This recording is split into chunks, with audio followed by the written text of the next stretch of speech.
Pemirsa, apa sebenarnya radikalisme? Era demokrasi dengan kebebasan mengekspresikan pemikiran dituding menjadi gejala tumbuhnya paham radikalisme.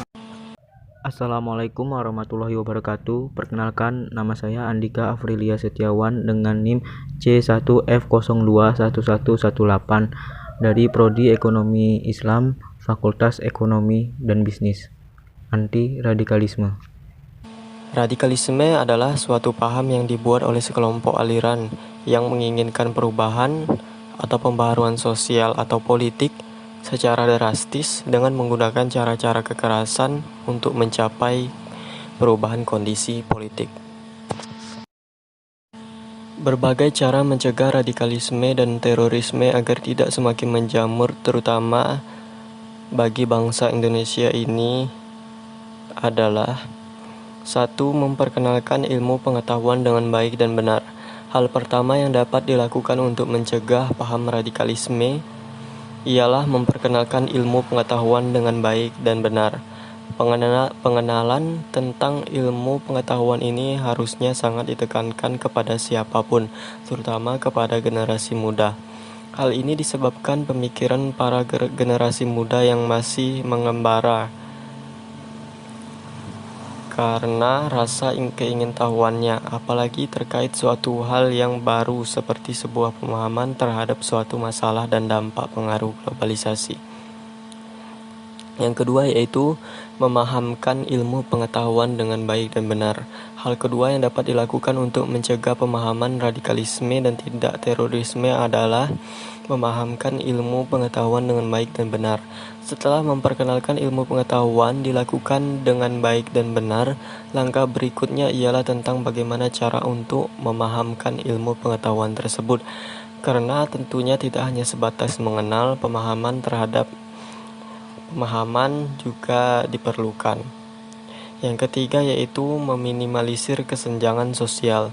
Kesenjangan sosial yang terjadi juga dapat memicu munculnya pemahaman radikalisme dan tindakan terorisme.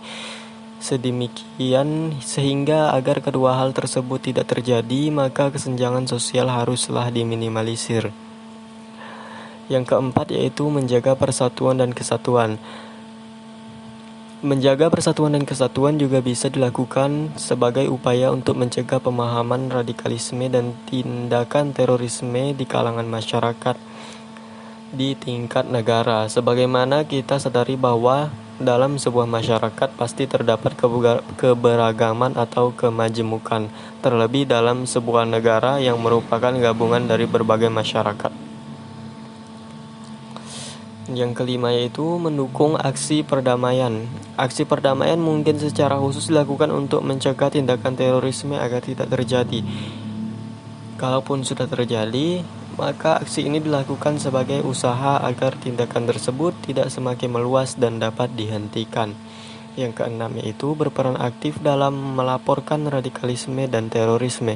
Peranan yang dilakukan di sini ialah ditekankan pada aksi melaporkan kepada pihak-pihak yang memiliki wewenang apabila muncul pemahaman radikalisme dan tindakan terorisme, entah itu kecil maupun besar. Yang ketujuh yaitu meningkatkan pemahaman akan hidup kebersamaan. Meningkatkan pemahaman tentang hidup kebersamaan juga harus dilakukan untuk mencegah munculnya pemahaman radikalisme dan tindakan terorisme. Meningkatkan pemahaman ini ialah terus mempelajari dan memahami tentang artinya hidup bersama-sama dalam bermasyarakat, bahkan bernegara yang penuh akan keberagaman termasuk Indonesia sendiri. Yang kedelapan yaitu menyaring informasi yang didapatkan. Menyaring informasi yang didapatkan juga merupakan salah satu cara yang dapat dilakukan untuk mencegah pemahaman radikalisme dan tindakan terorisme.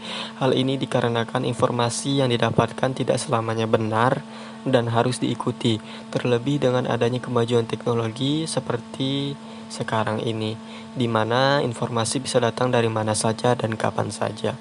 Yang kesembilan yaitu ikut aktif mensosialisasikan radikalisme dan terorisme. Mensosialisasikan di sini bukan berarti kita mengajak untuk menyebarkan pemahaman radikalisme dan melakukan tindakan terorisme. Namun kita mensosialisasikan tentang apa itu sebenarnya radikalisme dan terorisme, sehingga nantinya akan banyak akan banyak orang yang mengerti tentang arti sebenarnya radikalisme dan terorisme tersebut. Demikianlah, hanya itu yang dapat saya sampaikan. Apabila ada kesalahan dan kekurangan dalam perkataan saya mohon maaf yang sebesar-besarnya. Saya akhiri dengan ucapan wabillahi taufik wal hidayah. Wassalamualaikum warahmatullahi wabarakatuh.